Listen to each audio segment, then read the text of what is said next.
आप सल्लल्लाहु अलैहि वसल्लम एक ही रात में स्टार्स, प्लैनेट्स, गैलेक्सीज को क्रॉस करते हुए जमीन से आसमान की तरफ गए।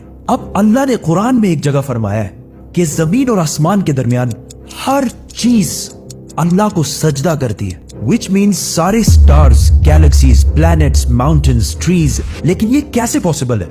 सजदा तो इस तरह होता है। और कभी स्टार्स और प्लैनेट्स को हमारी तरह इबादत करते हुए किसी ने देखा है? लेकिन अल्लाह ने कुरान में बार बार कहा है कि ये सारी चीजें अल्लाह की इबादत करती हैं। तो यूनिवर्स के इन सारी चीजों में कोई ना कोई बात कॉमन, एक जैसी जरूर होगी।